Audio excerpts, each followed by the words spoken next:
Bangsa ini dibangun oleh bapak-bapak bangsa yang tidak pendendam. Mari perhatikan komentar Buya Hamka atas pemenjaraan dirinya oleh Bung Karno. Saya tidak pernah dendam kepada orang yang menyakiti saya. Dendam itu termasuk dosa. Selama 2 tahun 4 bulan saya ditahan. Saya merasa semua itu merupakan anugerah yang tiada terhingga dari Allah kepada saya. Sehingga saya dapat menyelesaikan kitab tafsir Al-Quran 30 juz. Bila bukan dalam tahanan, tidak mungkin ada waktu saya untuk mengerjakan dan menyelesaikan pekerjaan itu. Meskipun secara politik berseberangan, Soekarno tetap menghormati keulamaan Hamka. Menjelang wafatnya, Soekarno berpesan, "Bila aku mati kelak, minta kesediaan Hamka untuk menjadi imam sholat jenazahku." Meskipun banyak yang tak setuju, Buya Hamka dengan ikhlas memenuhi wasiat Soekarno, memimpin sholat jenazah tokoh yang pernah menjebloskannya ke penjara itu. Bangsa ini dibangun oleh para negarawan yang tegas tapi santun. Karena kritiknya yang tegas pada Orde Baru, Muhammad Nasir bersama kelompok petisi 50 dicekal. Nasir dilarang untuk melakukan kunjungan luar negeri seperti mengikuti konferensi Rabitoh Alam Islami. Bahkan Nasir tidak mendapat izin untuk ke Malaysia menerima gelar doktor kehormatan dari Universiti Kebangsaan Malaysia dan Universiti Sains Pulau Pinang. Di balik kritik yang ia lancarkan, ia selalu bersikap santun. Pada beberapa kali perayaan Idul Fitri, ia selalu saja hadir dalam acara silaturahmi di kediaman Soeharto di Cendana. Meskipun keberadaannya seringkali tidak dianggap oleh Soeharto saat itu. Bahkan bukan hanya bersikap santun, ia secara sadar juga turut membantu pemerintahan Orde Baru untuk kepentingan pemerintahan saat itu.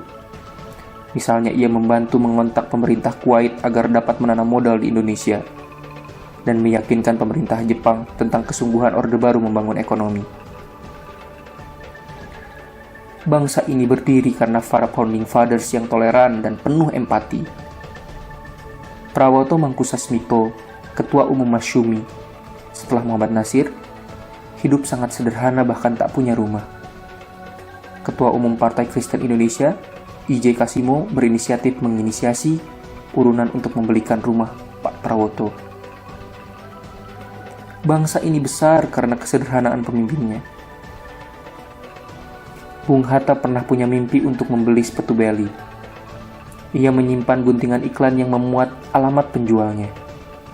Ia kemudian menabung, mengumpulkan uangnya sedikit demi sedikit agar bisa membeli sepatu idaman tersebut. Namun apa yang terjadi? Ternyata uang tabungannya tidak pernah mencukupi untuk membeli sepatu Beli. Uang tabungannya diambil untuk keperluan rumah tangga atau untuk membantu orang-orang yang datang kepadanya guna meminta pertolongan. Alhasil, keinginan Bung Hatta untuk membeli sepasang sepatu Beli tak pernah kesampaian hingga akhir hayatnya. Bahkan, yang lebih mengharukan, ternyata hingga wafat, guntingan iklan sepatu Beli tersebut masih tersimpan dengan baik. Bangsa ini kokoh karena pemimpinnya menjunjung fairness. Ketika hubungan Soekarno dan Hatta meregang, beberapa orang yang pro Soekarno tidak menyantumkan nama Hatta pada teks proklamasi.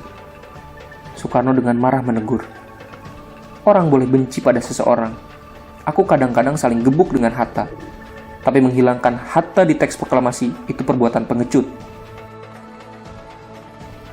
Hari ini kita menentukan apakah bangsa ini jadi pemenang atau pengecut. Jadi besar atau kerdil. Jadi pemaaf atau pendendam. Jadi penuh empati atau suka menghakimi. Jadi penyebar damai atau penebar fitnah. Kita bisa meneladani para pendiri bangsa kita. Karena masa depan Indonesia hari ini ada di tangan kita semua. Walaupun kita berbeda suku, berbeda agama, berbeda kasta, kita tetap sama-sama Indonesia. Merdeka.